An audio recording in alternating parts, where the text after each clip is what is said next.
தமிழக அரசின் உயரிய விருதான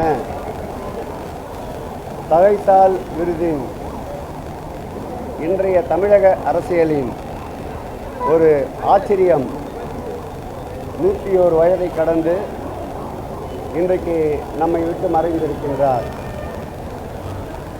அவருடைய இறுதி நாட்களில் கூட இன்றைய முதலமைச்சர் திராவிட முன்னேற்றக் கழக தலைவர் அவரை நேற்றைக்கு முன்தினம் கூட மருத்துவர்களை அணுகி அவரை பார்த்துவிட்டு இன்னும் அவர் நீண்ட காலம் வாழ வேண்டும், தமிழகத்தில் எதிர்கொள்ள வேண்டிய பல்வேறு மதம் ஆச்சரிய அரசியலுக்கு ஒரு சிம்ம சொப்பனமாக திகழ்கின்ற நேர்மையின் முழு உருவம் இன்னும் சில காலம் தமிழகத்தில் இருக்க வேண்டும் என்ற ஒரு நம்பிக்கையோடு மருத்துவ குழுவினரோடு நேற்றைக்கு முன்தினம் கூட மருத்துவமனைக்கு வருகை தந்து மருத்துவர்களோடு கலந்து ஆலோசித்தார்.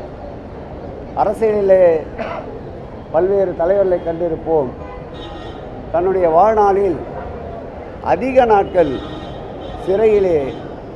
சிறைச்சாலையிலே அதிக நாட்கள் கழித்த ஒரு மூத்த தலைவர் உண்டென்றால் அது மறைந்த தோழர் நல்லக்கண்ணு அவர்களை சாரும்.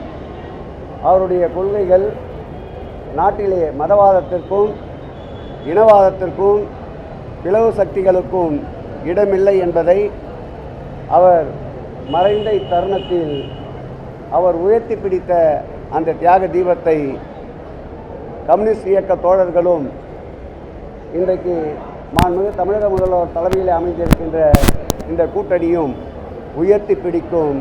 அவர் நினைவு என்றென்றும் தமிழகத்தில் நீக்கமற நிறைந்திருக்கும்.